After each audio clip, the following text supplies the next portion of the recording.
Welcome to teacher plus. So last క్లాస్లో మనకి different types of approaches in environmental education దాని గురించి మనం డిస్కస్ చేయడం జరిగింది.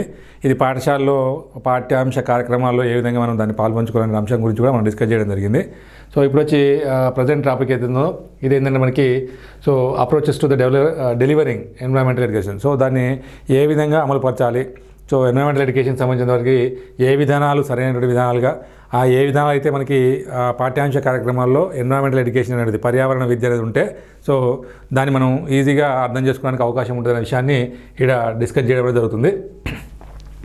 సో దీంట్లో ఇంపార్టెన్స్ ఆఫ్ ఎన్విరాన్మెంటల్ ఎడ్యుకేషన్ అనేది ముఖ్యంగా మనం ముందుగా తెలుసుకోవాలన్న అంశం.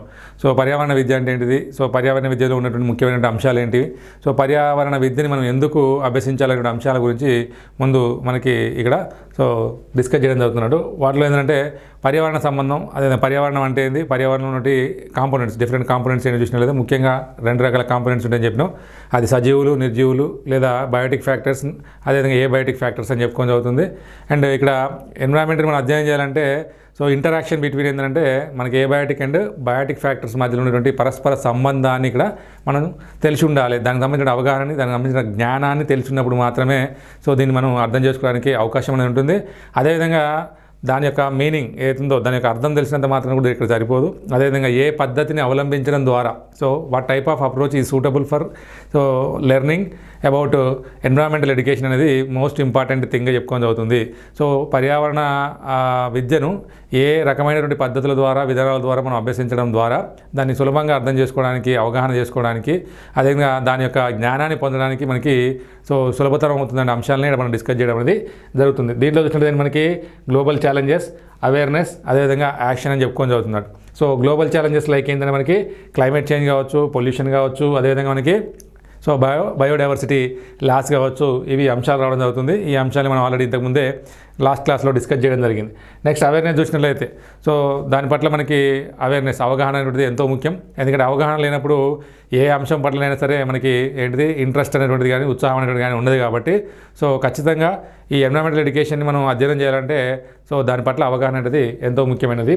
అదేవిధంగా యాక్షన్, సో కార్యాచరణ లేకుండా మనకి ఏ అంశాల పట్ల ఏది అవగాహన ఉన్నా, దాని పట్ల ఉత్సాహం ఉన్నా, సో ఆసక్తి ఉన్నా కూడా దాని యొక్క అధ్యయనం అనేది పూర్తి కావడానికి అవకాశం ఉండదు. కాబట్టి ఈ విధంగా ఈ అంశాలని ముఖ్యమైనటువంటి అంటే ప్రధానమైనటువంటి ఏంటి మనకి ఎన్విరాన్మెంటల్ ఎడ్యుకేషన్ అంటే పర్యావరణ విద్య యొక్క ముఖ్య అంశాలుగా లేదా ప్రాధాన్య అంశాలుగా చెప్పుకొని చదువుతున్నాడు. అదేవిధంగా దాని ప్రాధాన్యతను చెప్పుకొని చదువుతుంది. నెక్స్ట్ ఫార్మల్ ఎన్విరాన్మెంటల్ ఎడ్యుకేషన్ అని చెప్పుకొని చదువుతుంది. సో ఫార్మల్ ఎన్విరాన్మెంటల్ ఎడ్యుకేషన్లో చూసినట్లయితే మనకి ఏంటిది కరికులం ఇంటిగ్రేషన్ అని చెప్పుకుంటాం. సో ఏంటిది పాఠ్యాంశ కార్యక్రమాల్లో దీన్ని సమ్మిళితం చేయడం. అదేవిధంగా మనకి సో ప్రాజెక్ట్ బేస్డ్ లెర్నింగ్ అని చెప్పుకొని అవుతుంది. సో ప్రాజెక్ట్ పని చేయడం ద్వారా మనం ఏంటిదంటే పద్ధతి ద్వారా మనం దీన్ని సో ఈ ఎడ్యుకేషనల్ అదే ఎన్విరాన్మెంటల్ ఎడ్యుకేషన్ మనం అధ్యయనం చేయడం జరగడం అవుతుంది. అదేవిధంగా ఇక్కడ లాంగ్ టర్మ్ ఇంపాక్ట్ అని చూసినట్లయితే ఇది జీవితకాలపు అంటే ఎక్కువ కాలం వరకు కూడా మనకి ఏంటంటే గుర్తుండిపోయే విధంగా సో మనం దాన్ని ఆచరించే విధంగా పర్యావరణం పట్ల మనం పర్యావరణ పరిరక్షణ పట్ల సో కార్యోన్ముఖంగా ఉంటూ సో బాధ్యతని కలిగి ఉండేటువంటి విధంగా మనం తయారు చేయడానికి అవకాశం అనేటువంటిది ఉండడం జరుగుతున్నట్టు. సో ఇకపోతే దీంట్లో మనకి ఏంటంటే ఎక్స్పీరియన్షియల్ లెర్నింగ్ అని చెప్పుకొని జరుగుతుంది. సో వివిధ రకాలైన పద్ధతుల ద్వారా చూసినట్లయితే దీంట్లో మొదటి పద్ధతి ఏంటంటే సో అప్రోచ్ ఏంటంటే మనకి ఏంది environmental learning experimental learning approach అని చెప్పుకొని అవుతుంది. ఎక్స్పెరిమెంటల్ అంటే మనకి సో ప్రయోగపూర్వకమైనటువంటి అభ్యసన కార్యక్రమం ద్వారా సో మనం ఏంటంటే ఎన్విరాన్మెంటల్ ఎడ్యుకేషన్ని సో అధ్యయనం చేయడం అన్నట్టు. సో దీనికి సంబంధించిన వరకు ఏంటంటే మనకి ఫీల్డ్ ట్రిప్స్, నేచర్ క్యాంప్స్, అదేవిధంగా ఈకో టూర్స్ అనేవి జరుగుతుంది. సో పర్యావరణాన్ని మనం అధ్యయనం చేయాలంటే ఖచ్చితంగా ఏంటంటే సో మనం బయటికి వెళ్ళి సో ప్రకృతి ఒడిలో దాన్ని అధ్యయనం చేయాల్సిన అవసరం ఉంటుంది. కాబట్టి ఖచ్చితంగా విద్యార్థులను కావచ్చు లేదా వ్యక్తులను కావచ్చు సో దాన్ని అధ్యయనం చేయడానికి సో సులభంగా అర్థం చేసుకోవడానికి వీళ్ళకి పాఠశాల బయట వాతావరణంలో మనం అంటే పర్యావరణ ఒడిలోనే సో దాన్ని అర్థం చేసుకునే విధంగా, అధ్యయనం చేసే విధంగా సో మనం కార్యక్రమాలను ఏర్పాటు చేసుకోవాలి. వాటిలో భాగంగా ఏంటంటే మనకి ఫీల్డ్ ట్రిప్స్ కావచ్చు, నేచురల్ క్యాంప్స్ కావచ్చు, అదేవిధంగా ఈకో టూర్స్ అని చెప్పుకొని అవుతున్నట్టు. సో ఇకపోతే దీంట్లో కమ్యూనిటీ బేస్డ్ ఎడ్యుకేషన్ అని చెప్పుకొని అవుతుంది. కమ్యూనిటీ బేస్డ్ ఎడ్యుకేషన్లో మనం సమూహం ద్వారా అంటే కొలాబరేషన్ కావడం ద్వారా సో సమూహ అభ్యసనం ద్వారా దీన్ని మనం ఈ యొక్క ఎన్విరాన్మెంటల్ ఎడ్యుకేషన్ గురించి అధ్యయనం చేయడానికి సులభంగా ఉంటుందనే అంశాన్ని తీసుకోవడం జరిగింది. దానిలో భాగంగానే మనకి ఈడొక అప్రోచ్ ఏంటది కమ్యూనిటీ బేస్డ్ ఎడ్యుకేషన్ అప్రోచ్ అని చెప్పుకొని అవుతుంది. సో దీంట్లో రీసైక్లింగ్ డ్రైవ్స్ అవుతుందో సో మనం తిరిగి పునరుత్పత్తి చేయడానికి, అదేవిధంగా తిరిగి మళ్ళీ తయారు చేసిన విధానానికి, అదేవిధంగా ట్రీ ప్లాంటింగ్ ఏది జరిగిందో మొక్కలు నాటే కార్యక్రమాన్ని అది ఇండివిజువల్గా కాకుండా సమూహంగా చేసినట్లయితే మనలో ఇంట్రెస్ట్, అదేవిధంగా సో మనం ఆహ్లాదకరాన్ని అంటే హ్యాపీనెస్ని కూడా మనకి అది పెంపొందించే విధంగా ఉండేది అవుతుంది. అదేవిధంగా లోకల్ పార్ట్నర్షిప్స్ అన్నట్టు, so engaging with environmental organisations అన్నట్టు, సో పర్యావరణ పరిరక్షణ సంస్థలు ఏది జరిగిందో, అదేవిధంగా దాంట్లో ఉన్నటువంటి పర్యావరణవేత్తలు, సో ఎక్స్పర్ట్స్ ఎవరు జరిగిందో వాళ్ళతో ఇంటరాక్షన్ అనేది జరుపుకున్నట్లయితే సో ఈ ఎన్విరాన్మెంటల్ ఎడ్యుకేషన్ ఏదైతుందో ఇది పరిపూర్ణంగా కావడం అనేది జరుగుతుంది. సో ఇక్కడ ఎంక్వైరీ బేస్డ్ లెర్నింగ్ ఇంకొక అప్రోచ్ చూసినట్లయితే మనకి ఎంక్వైరీ బేస్డ్ లెర్నింగ్ అని చెప్పుకొని చదువుతుంది. అన్వేషణ ద్వారా ఏంటిది మనకి అధ్యయనాన్ని చేయడం, ఏంటి పర్యావరణ విద్యను దేని ద్వారా అన్వేషణ పూర్వకంగా ఏంటిది అధ్యయనం చేయడం అనేది ఇంకొక అప్రోచ్గా చెప్పుకొని చదువుతుంది. దీంట్లో చూసినట్లయితే మనకి సో అన్వేషణ అనేది ఎప్పుడు కూడా మనకి దేంతో స్టార్ట్ అవుతుందంటే క్వశ్చనింగ్ ద్వారా, అంటే ప్రశ్నించడం ద్వారా మొదలు కావడం అవుతుంది. అదేవిధంగా ప్రశ్నించినప్పుడు ఆ ప్రశ్నకి సమాధానం వెతుకోవాలనుకుంటే ఖచ్చితంగా ఏంటంటే మనకి ఇన్వెస్టిగేటింగ్ అనేటువంటిది, అన్వేషణ అనేటువంటిది మనకు కంపల్సరీగా అవసరమవుతుంది. అదేవిధంగా ఆ ఇన్వెస్టిగేషన్ ద్వారా మనం కలెక్ట్ చేసినటువంటి డాటా, సో విషయం మొత్తం కూడా, సో ఆ విషయాన్ని మొత్తం కూడా ఏంటంటే మనం క్రోడీకరించుకోవడం, అదేవిధంగా ఆ విషయాన్ని ఏంటిది విశ్లేషించుకోవడం ద్వారా, విమర్శనాత్మకంగా విశ్లేషించుకోవడం ద్వారా ఏ సమస్యలకి, సో ఏ సవాళ్ళకి ఏ విధమైనటువంటి పరిష్కారాలను మనం కనుగొనవచ్చో తెలుసుకోవడానికి అవకాశం ఉంటుంది. కాబట్టి సో ఇక్కడ ఎంక్వైరీ బేస్డ్ లెర్నింగ్ అనేటువంటిది కూడా ఇది ఒక ప్రాధాన్య పద్ధతి లేదా విధానంగా చెప్పుకోవడం అవుతుంది. దేంట్లో అంటే పర్యావరణ విద్యని అధ్యయనం చేయడంలో. సో అదేవిధంగా మనకి ఏంటంటే రోల్ ప్లేయింగ్ అండ్ సిమ్యులేషన్స్ అని చెప్పుకొని అవుతుంది.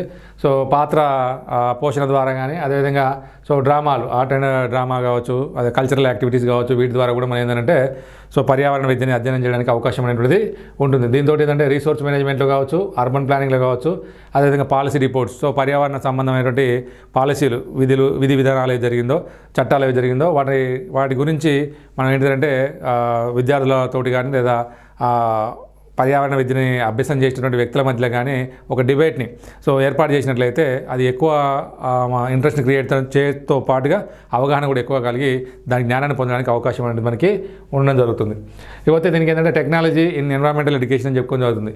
సో సాంకేతికతని సో ప్రస్తుతం ఉన్నటువంటి సో మనం ఉన్నటువంటి ఎరా డిజిటల్ ఎరా అని చెప్పుకొని జరుగుతుంది. కాబట్టి ఇప్పుడు పెంపొందించబడినటువంటి సైన్స్ డెవలప్ కావడం ద్వారా మనకి అందుబాటులోకి వచ్చినటువంటి అనేక రకాల సాంకేతిక పరికరాలు జరిగిందో, సో ఆ సాంకేతిక పరికరాలను కూడా మనం ఈ ఎన్విరాన్మెంటల్ ఎడ్యుకేషన్లో ఉపయోగించుకోవడం ద్వారా చాలా వరకు సో మనం వృద్ధిని సాధించడానికి అవకాశం అనేది ఉండడం జరుగుతున్నట్టు.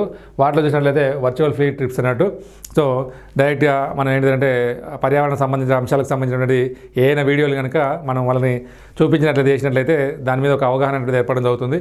అదేవిధంగా మనకి ఏంటంటే ఎడ్యుకేషనల్ యాప్స్ అన్నట్టు, సో ఎన్విరాన్మెంటల్ ఎడ్యుకేషన్ సంబంధించినటువంటి అనేక రకాల యాప్స్ ఈరోజు అందుబాటులో ఉన్నాయి. కాబట్టి ఆ యాప్స్ని ఈరోజు డిజిటల్ క్లాస్ రూమ్స్లో సో విద్యార్థులకు కావచ్చు, వ్యక్తులకు కావచ్చు చూడడం వల్ల దాని పట్ల ఇంట్రెస్ట్ని క్రియేట్ చేయడానికి అవకాశం అనేది మనకి ఉండడం జరుగుతుంది.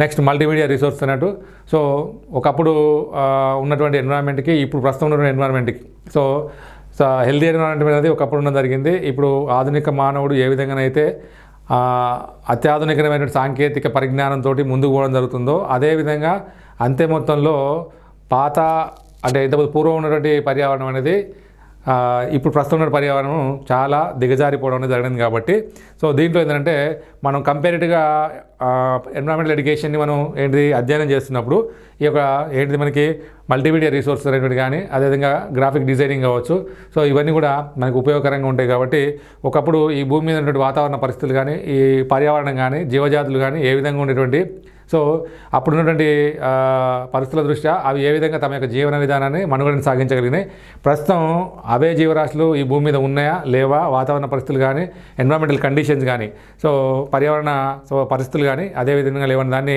సో దీన్ని టెక్నాలజీ ఉపయోగించుకోవడం ద్వారా, ఎస్పెషల్లీ ఏంటంటే మల్టీమీడియా రిసోర్స్ని ఉపయోగించుకోవడం ద్వారా చాలా అర్థవంతంగా వాళ్ళకి అర్థమయ్యేటట్లు వివరించడానికి అవకాశం అనేది ఉండేది అవుతుంది. ఇకపోతే నెక్స్ట్ లెర్నింగ్ అప్రోచ్ తీసుకున్నట్లయితే ఏంటి మనకి సో సర్వీస్ లెర్నింగ్ అని చెప్పుకుంటాం. సో సేవ చేయడం ద్వారా మనం అభ్యసనం చేసేటువంటి పద్ధతి అని చెప్పుకోవడం జరుగుతుంది. సో ఇదైతే మనం డైరెక్ట్గా యాక్టివిటీస్లో పాలు పంచుకోవడం ద్వారా సో మన పర్యావరణ సంబంధమైన అంశాలని అవగాహన చేసుకోవడానికి, దాని జ్ఞానాన్ని పెంపొందించుకోవడానికి, అదే రియల్గా మనం ఫీల్ కావడానికి అవకాశాన్ని ఏర్పడుతుంది. కాబట్టి ఇక్కడ ఏంటి మనకి బీచ్ క్లీనప్స్ యాక్టివిటీ తీసుకున్నట్లయితే బీచ్ క్లీనప్స్, అదేవిధంగా హ్యాబిటాట్ రీస్టోరేషన్, కమ్యూనిటీ గార్డెన్స్ అని చెప్పుకుంటాం. సో ఇక్కడ ఏంటి మనకి బీచ్ క్లీనప్ చూసినట్లయితే సముద్ర తీర ప్రాంతాలు ఈరోజు మొత్తం కూడా చెత్తకి, అదేవిధంగా వ్యర్థ పదార్థాలకి కేర్ ఆఫ్ అడ్రస్గా ఉన్నాయి. కాబట్టి సో వాటిని క్లీనప్ చేయడం వల్ల మనలో టీమ్ స్పిరిట్ అనేది పెరుగుతుంది. అంటే కొంతమంది సమూహ వ్యక్తులు, ఒక పీర్ గ్రూప్ వ్యక్తులందరూ కూడా కలిసి దాన్ని చేయడం వల్ల టీం వర్క్ పెరుగుతుంది. అదేవిధంగా మనకి ఏంటిది సో మెరైన్ కన్జర్వేషన్, సో సముద్ర తీర ప్రాంతాలు మొత్తం కూడా పర్యావరణ సంబంధంగా చూసినట్లయితే అవి పరిరక్షించబడడానికి అవకాశం అనేది ఉండదు అవుతుంది. నెక్స్ట్ యాక్టివిటీలో సెకండ్ యాక్టివిటీ చూసినట్లయితే హ్యాబిటాట్ రీస్టోరేషన్ అని చెప్పుకొని అవుతున్నట్టు ఆవాసాలని పునరుద్ధరించడం. ఆల్రెడీ మనిషి యొక్క కోరికలకు, అదే అవసరాలు తీర్చుకోవడం కోసం ఎన్నో రకాలైన అడవుల్ని నిర్మూలించడం జరిగింది. సో ఈ భూమి నుండి అనేక జీవరాశులు కూడా ఆ అడవులతో పాటు కూడా అంతరించిపోవడం జరిగింది. కాబట్టి తిరిగి వాటిని పునరుద్ధరించేటువంటి గురుతర బాధ్యత, సో ఖచ్చితమైన బాధ్యత ఎవరి మీద ఉందంటే సో మనుషుల మీద ఉంది కాబట్టి, పౌరుల మీద ఉంది కాబట్టి ఖచ్చితంగా ఏంటంటే హ్యాబిటాట్ రిస్టోరేషన్లో మనకి ఏంటిది ఎకనాలజికల్ నాలెడ్జ్ అనేది పెంపొందించబడుతుంది. అదేవిధంగా బయోడైవర్సిటీ అనేది ప్రొటెక్షన్ అనేటిది, జీవ వైవిధ్య సంరక్షణ కూడా గావించబడడం జరుగుతున్నట్టు. నెక్స్ట్ కమ్యూనిటీ గార్డెన్స్ తీసుకున్నట్లయితే సమూహానికి సంబంధించినటువంటి సమూహ సంబంధమైనటువంటి ఏంటి పార్కులు కావచ్చు, గార్డెన్స్ కావచ్చు, ఏది జరిగిందో సో వాటిని ఇక్కడ ఏంటంటే ఏర్పాటు చేయడం. సో దాంట్లో ఏంటంటే సస్టైనబుల్ అగ్రికల్చర్, సో మనకి సుస్థిరమైనటువంటి వ్యవసాయ పద్ధతులను దాని ద్వారా అమలు చేయడం ద్వారా, అంటే మన స్కూల్ లొకేషన్లో ఉన్నటువంటి తోట కావచ్చు, బడి తోట కావచ్చు, మన నియర్ బై ఉన్నటువంటి ఫీల్డ్స్ కావచ్చు, వాటిల్లో మనం ప్రత్యక్షంగా పాల్గొనడం ద్వారా, సమూహంగా పాల్గొనడం ద్వారా సో దేన్ని మనం సుస్థిరమైన వ్యవసాయ పద్ధతులని సో తెలుసుకోవడం జరుగుతుంది. అదేవిధంగా ఏమైనా ఇంకా మనం దానికి సంబంధించిన మెరుగైనటువంటి పద్ధతులు ఏమైనా ఉంటే చేస్తే, ఏమైనా సమస్యలు ఉంటే వాటికి పరిష్కారంగా కూడా చూపడానికి అవకాశం అనేది ఉంటుంది. అదేవిధంగా మనకి లోకల్ ఫుడ్ సిస్టమ్, సో ప్రాంతీయంగా ఉన్నటువంటి వివిధ ఆహారపు అలవాట్లు కావచ్చు, ఆహారపు తీసుకునేటువంటి దాంట్లో ఉన్న డిఫరెన్సెస్ కావచ్చు, వీటన్నిటి కూడా నేర్చుకోవడానికి అవకాశం అనేది దీని ద్వారా మనకి లభించబడుతుంది. నెక్స్ట్ ఇక్కడ eco schools and garden campus అన్నట్టు, గ్రీన్ క్యాంపస్ అని చెప్పుకొని అవుతున్నట్టు. So eco schools and green campus చూసినట్లయితే దీంట్లో మనకి ఈకో క్లబ్స్ని ఏర్పాటు చేయడం, పర్యావరణ పట్ల అవగాహన కల్పించడం కోసం, అవగాహన పెంపొందించడం కోసం, జ్ఞానాన్ని సో అభివృద్ధి చేయడం కోసం పిల్లల్లో సో మనకి ఈకో క్లబ్స్ని ఏర్పాటు చేసి స్టూడెంట్స్ని దాంట్లో ఇనిషియేషన్ తీసుకునే విధంగా చేసి మనం క్యాంపస్ యొక్క సుస్థిరతను కాపాడడానికి అవకాశాన్ని కల్పించడం జరుగుతుంది. తద్వారా ఎన్విరాన్మెంటల్ ఎడ్యుకేషన్ యొక్క లక్ష్యం అనేది నెరవేరడానికి అవకాశం ఉంటుంది. నెక్స్ట్ సస్టైనబుల్ ఇన్ఫ్రాస్ట్రక్చర్ అని చెప్పుకుంటాం.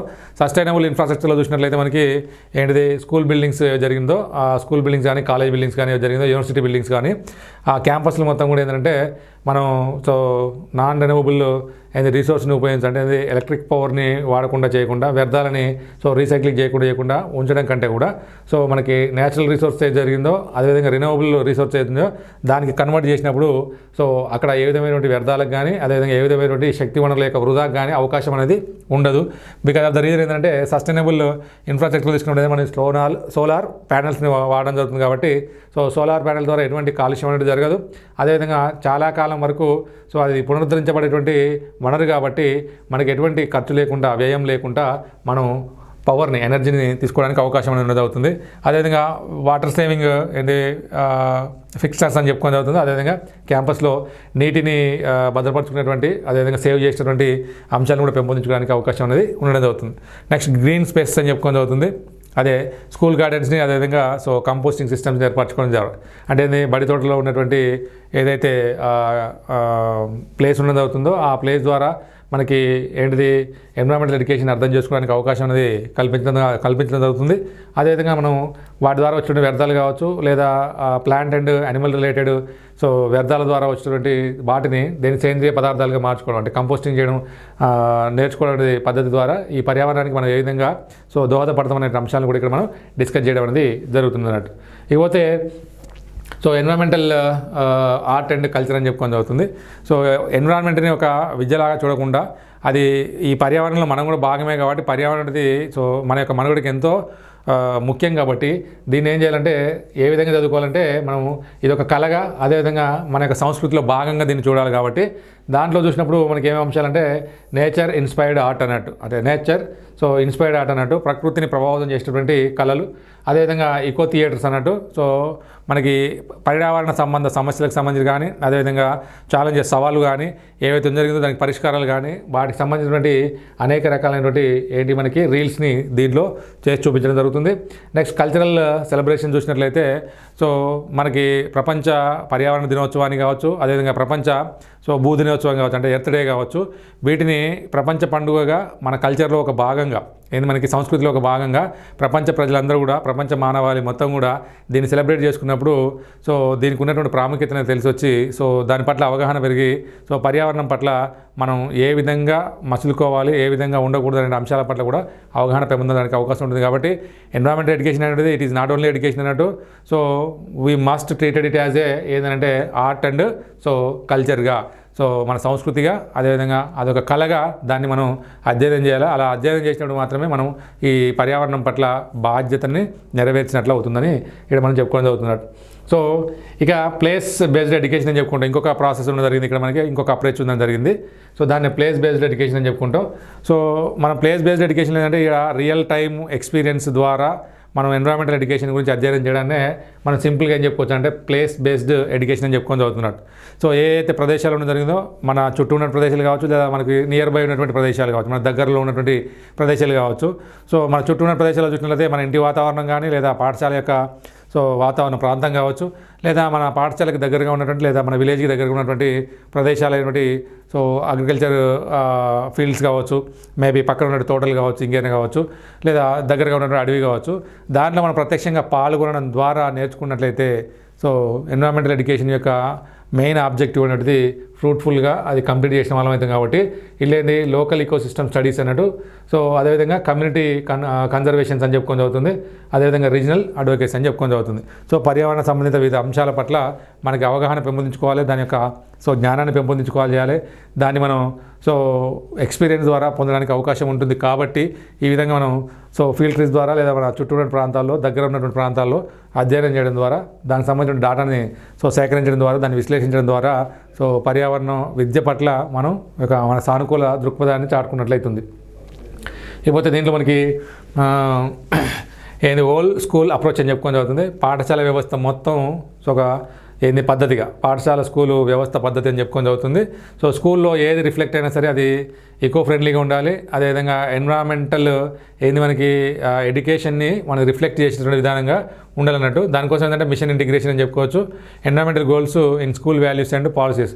సో పాఠశాలకు సంబంధించిన విలువలు, అదేవిధంగా విధానాలు ఏవైతే జరిగిందో వాటిల్లో భాగంగా దేన్ని తీసుకోవాలి మనం సో ఎన్విరాన్మెంటల్ గోల్స్ని ప్రతిబింబించే విధంగా తీసుకోవాలి. అదేవిధంగా టీచర్ ట్రైనింగ్ అని చెప్పుకుంటాం. So professional development in environmental education చూసినట్లయితే సో ఏదైతే సబ్జెక్ట్ టీచర్లు ఉండడం జరిగిందో పాఠశాలలో, ఆ సబ్జెక్ట్ టీచర్లు ఆ సబ్జెక్టులో మాత్రమే నిష్ణాతులు ఉండడం జరుగుతుంది, ఎక్స్పర్ట్స్ ఉండడం జరుగుతుంది.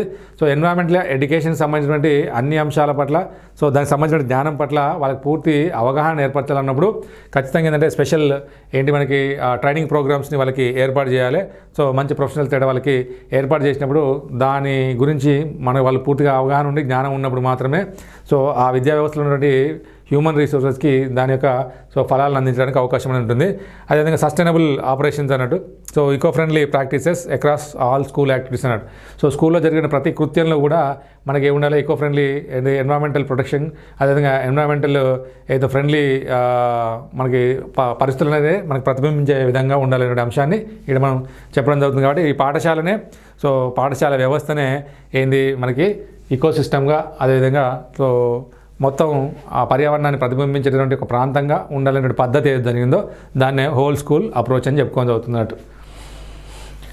సో ఇవి మనకి డిఫరెంట్ టైప్స్ ఆఫ్ ఏంటంటే అప్రోచెస్ అని చెప్పుకొని జరిగింది. ఈ అప్రోచెస్ ద్వారా ఎన్విరాన్మెంటల్ ఎడ్యుకేషన్ గోల్స్ ఏది జరిగిందో వాటిని మనం సాధించడానికి మనం ఈ విధంగా వీటి అప్రోచెస్ ద్వారా ప్రయత్నం అనేది చేయొచ్చు. Okay, thank you.